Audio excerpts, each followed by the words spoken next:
The keyboard community is on fire, and today we're taking a look at a new option to give you the feel of an expensive custom build but on a budget. This is the KG972, which I'm guessing is just a variant of the AE98 but sent over by Marvel. Either way, for under $100 you're getting a banger.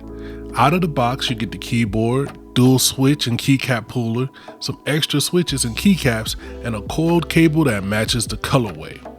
Spec-wise, this is a 98% gasket-mounted keyboard with PBT double-shot keycaps, a hot-swappable PCB, and the ability to be used in 3 modes: USB, Bluetooth, or with a wireless dongle.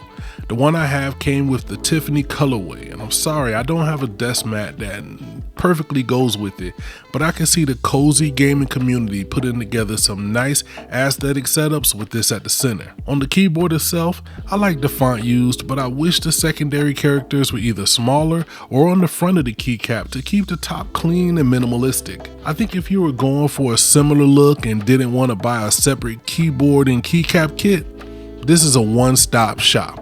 The version I have came with the cherry pink switches, shout out to #LinearGain, and usually this is where I would do a sound test, but let's take it apart and save that for later.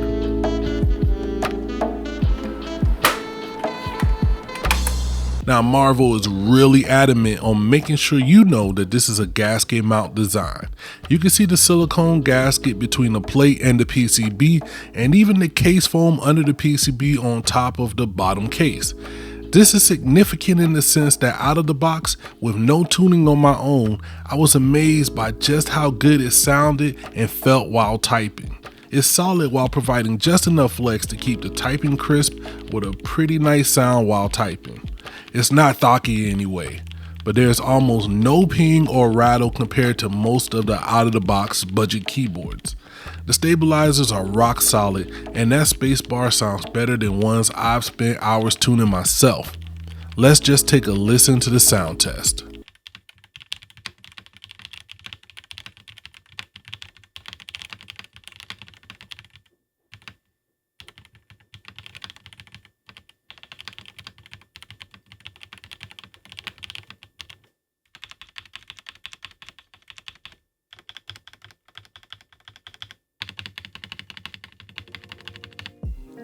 So now before we get into the things about this keyboard I don't like, there is so much that I do.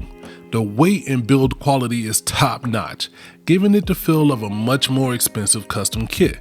The height is just right, and even though there are 2 levels of added adjustment, I never felt the need to use them to get a comfortable typing experience. I prefer to use my keyboards wired, but the ability to pop the dongle off and go wireless if I feel like switching it up is always a bonus. Though I will say I did notice some slight connectivity issues when plugging the dongle into the back of my PC. If you're trying to keep a clean, minimal look, plugging the dongle into your front I/O might be a deal breaker, but you could always go Bluetooth. The KG972 does come with software, but most of the customization, especially with the RGB, can be done right on the board. But if you need more, you can go into the software, change up the lighting, set your macros, and even set it to adjust to the audio playing on your system. If I had to nitpick, there are 2 things I really just don't care for. For the most part, I'm over full-size keyboards, as I would have preferred a 75% option. There's a little area for a custom logo or artwork that would have been cool if they hit with my logo before they sent it out, but as of now, it's just sitting there. Y'all tell me what you think about it down below in the comments. Also, if I'm being picky, while I'm glad it does come with the coiled cable, it's pretty low quality. It's no biggie though, as you can replace it with your own or just go wireless if it bothers you that much. Alright, now I'm gonna get up out of here, but I do want to say that I'm kind of mad at myself for taking this long to show this one off. It's actually been a few days since I started writing this script, and with the extended use, I can easily say this is one of the best out-of-the-box experiences I've had with a keyboard. Honestly, this will be high on my recommendation list when people ask me for a keyboard under $100 that will give you the custom feel. Being that it's hot swappable, you can pick it up, use it for a while, then easily upgrade the switches and keycaps to give it a new vibe. If you're interested in picking one up, check the links in the description, and while you're down there, go ahead and drop a comment. It's your Kenfo Dookie. I'm gonna see you on the next one.